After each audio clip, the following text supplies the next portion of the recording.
So Taj Mahal, Tulsidas, Bharat இதெல்லாம் வியக்திவாச்சக் சங்யா. வியக்திவாச்சக் சங்யாவோட examples. துளசிதாஸுங்கிறது ஒரு ஹிந்தியில் இருக்கிற ஒரு போயட்டோட பேர். பாரத்னா இந்தியா. நெக்ஸ்ட்டு பார்த்தீங்கன்னா जातिवाचक संज्ञा अதாவது कॉमन नाउन। जो शब्द एक जाति के सब पदार्थों का बोध कराता है उसे जातिवाचक संज्ञा कहते हैं। அதாவது ஒரு வேர்டு, शब्दனா வேர்டு, அந்த शब्द வந்து ஒரு एक जाति, जातिங்கிற சென்ஸ் இங்கே வந்து ஒரு குரூப்போட டிஃப்ரெண்ட் எல்லா சப் பதார்த்தங்கள் அவங்க குரூப்பில் பிலாங் பண்ணுற எல்லா மெம்பர்ஸையும்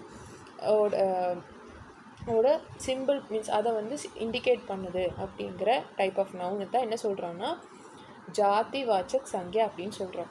ஜேசே மனுஷனா ஹியூமன் பீயிங்ஸ், மனுஷ ஜாதி அதாவது மனுஷ ஜாதி அப்படின்னு சொல்கிறாங்க இல்லையா, அந்த மாதிரி. நகர்னா சிட்டி, செகண்ட் வேர்டு வந்து நகர்னா சிட்டிஸ். पर्वतना माउंटेन, वृक्षना ट्रीज, कविना पोएट, लेखकना ऑथर, फूलना பூ அதாவது ஃப்ளவர். இப்போ நெக்ஸ்ட்டு பார்த்தீங்கன்னா भाववाचक संज्ञाனா அப்ஸ்ட்ராக்ட் நவுன், அதாவது full and full characteristics base பண்ணி இருக்கிற நவுன். जो शब्द पदार्थों के धर्म, गुण, दोष, अवस्था आदि का बोध कराता है उसे भाववाचक संज्ञा कहते हैं. அதாவது जो शब्द அதாவது எந்த வார்த்தை வந்து டிஃப்ரெண்ட் ஃபீலிங்ஸோட தர்மனா தர்மம், குணம்னா குணம், தோஷனா தோஷம், அவஸ்தா அதாவது அவங்களோட சிச்சுவேஷன், ஒரு விஷயத்தோட சிச்சுவேஷன். ஸோ இந்த மாதிரி விஷயத்தை ஆதினா எக்ஸெட்ரா இந்த மாதிரி விஷயத்தெல்லாம் இண்டிகேட் பண்ணுது, சிம்பிளைஸ் பண்ணுது அப்படின்னா அந்த டைப் ஆஃப் நவுன் வந்து பாவவாச்சக் சங்யா அப்படின்னு சொல்கிறாங்க. ஜெய்சே கோமல்தானா சாஃப்ட்னஸ், மிட்டாஸ்னா ஸ்வீட்னஸ், பச்பன்னா சைல்ட்ஹுட், क्रोधना एंग्री, शूरताना क्रूडनेस இல்லைன்னா கடூரமாக இருக்கிறது. அகங்காரம்னா ஒரு அகங்காரத்தோடு இருக்கிறதுன்னு சொல்லுவாங்களே அதுதான். ஆலசியங்கிறது லேசினஸ். இதுக்கப்புறம் இது தனி வேர்டு, ஆலசியத்துக்கப்புறம் கமா இருக்குது. ஐஸ்வர்யம் தமிழில் சொல்லுவோம். So ஆதினா etcetera. ஸோ जो शब्द पदार्थों के धर्म, गुण, दोष, अवस्था आदि का बोध कराता है उसे भाववाचक संज्ञा कहते हैं. இந்த வேர்டு வந்து ஒரு வேர்டு வந்து அதோட கேரக்டரிஸ்டிக்ஸ் பேஸ் பண்ணி சொல்லுதோ அதுதான் பாவவாச்சக் சங்யா, அதாவது அப்ஸ்ட்ராக்ட் நவுன் அப்படின்னு சொல்கிறாங்க. இப்போது 3 வந்து மேஜர் டைப்ஸ் ஆஃப் நவுன்ஸ், அது இல்லாமல் 2 டைப்ஸ் இருக்குது, அதுதான் இங்கே சொல்லியிருக்காங்க. व्याकरणना ग्रामर, व्याकरण के कई विद्वान संज्ञा के 2 भेद और भी मानते हैं. இன்னும் 2 டைப்ஸ் ஆஃப் நவுன் வந்து கிராமரில் இருக்கிற நிறையா வித்வான்கள் வந்து இருக்குன்னு சொல்லியிருக்காங்க ஹிந்தியில். ஸோ அதில் ஒன்று வந்து சமுதாயவாச்சக் சங்யா. சமுதாயம் அப்படின்னாவே ஒரு கலெக்டிவ், ஒரு குரூப்பு. ஸோ समुदायवाचक संज्ञा समूह को प्रकट करने वाले शब्दों को समुदायवाचक संज्ञा कहते हैं.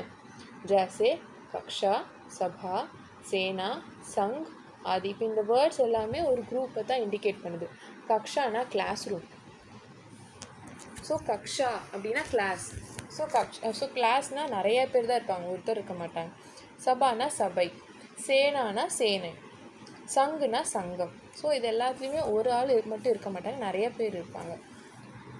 இப்போ நெக்ஸ்ட்டு டைப் என்னென்னா द्रव्यवाचक संज्ञा, மெட்டீரியலிஸ்டிக் नॉन और मटेरियल नॉन.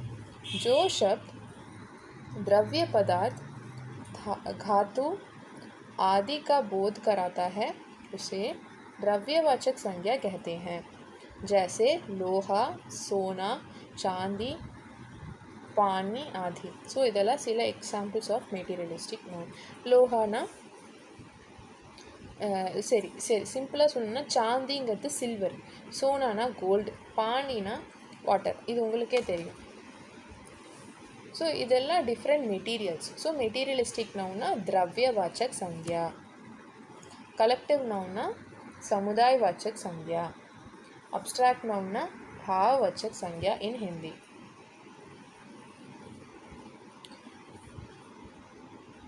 இப்போ லாஸ்ட் டாபிக் வந்து क्रिया.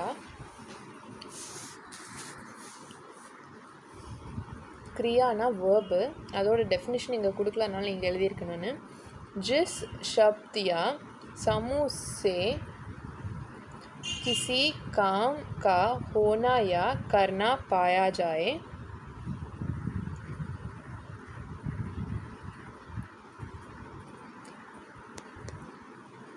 उसे जाए कपड़ों और कमा वरूँ उसे क्रिया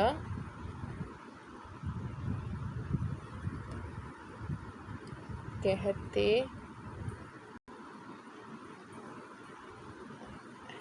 हैं. Full stop. ஸோ இதுதான் क्रियाவோட டெஃபினிஷன். அதாவது क्रियाனா verb.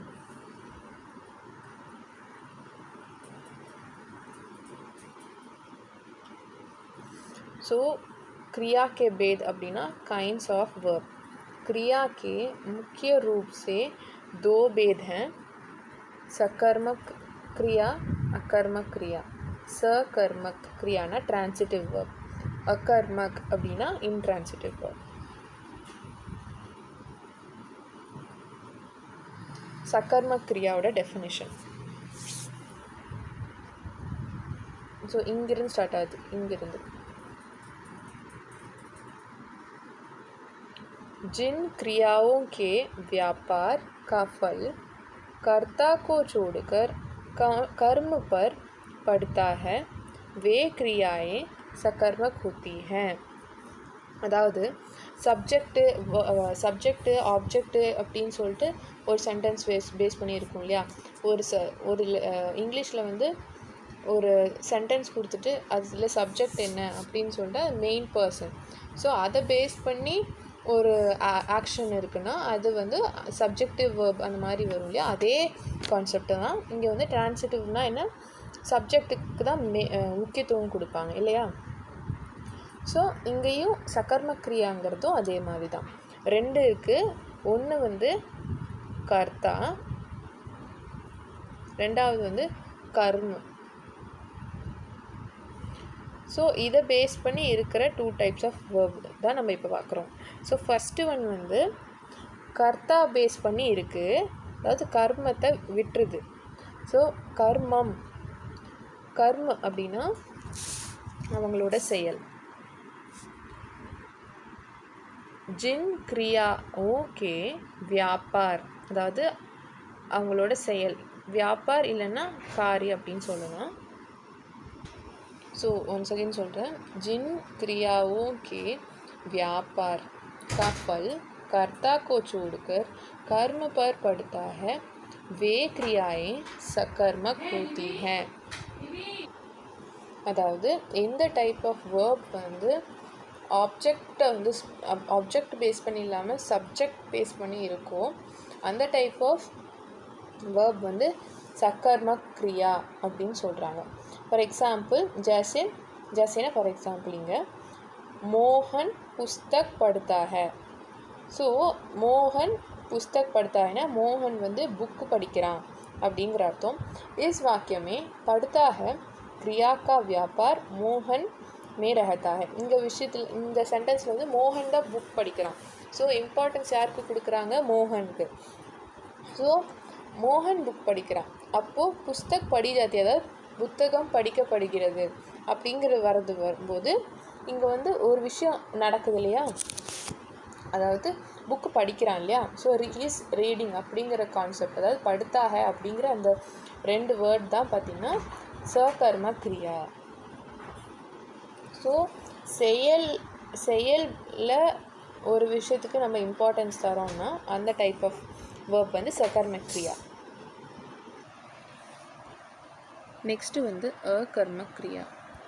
सकर्मक क्रियाங்கிறது ट्रांसिटिव வேர்ப், ரெண்டாவது வந்து अकर्म क्रिया. अकर्म क्रिया அப்படின்னா என்னன்னா जिन क्रियाओं के व्यापार और फल दोनों एक में ही रहे वे क्रियाएं अकर्मक होती हैं.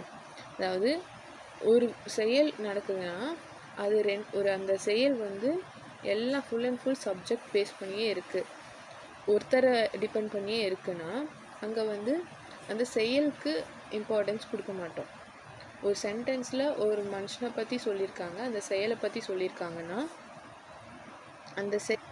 அந்த செயல் வந்து அந்த மனுஷன்தான் பண்ணுறான்னா ஸோ அது ஃபுல் அண்ட் ஃபுல் அவனோட பர்டிகுலர் ஒர்க்காக இருக்கும். ஸோ ஜैसे सुरेश सोता है, सुरेश तूंगरा. यार तूंगरा? सुरेश. सो इங்கே வந்து பார்த்தீங்கன்னா यहाँ सोने का व्यापार और उसका फल दोनों सुरेश में ही रहता है. यार तूंगरा? सुरेश तूंगरा.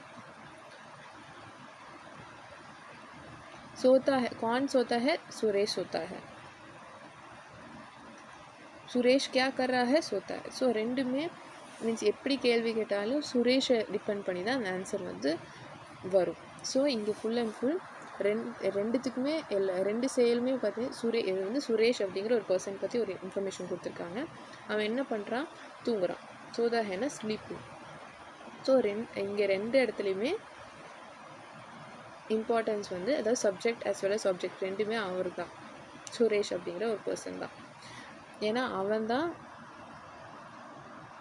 இங்கே தூங்கிட்டு இருக்கான். वही सोने वाला है और वही सोने का फल प्राप्त कर रहा है. அவன் தான் தூங்கிட்டு இருக்கான், அவன் தான் தூங்கிட்டு இருக்கிற மூலிமா ஏதோ பெனிஃபிட் ஆகுறான், அவன் டயர்டை வந்து போக்குறான்.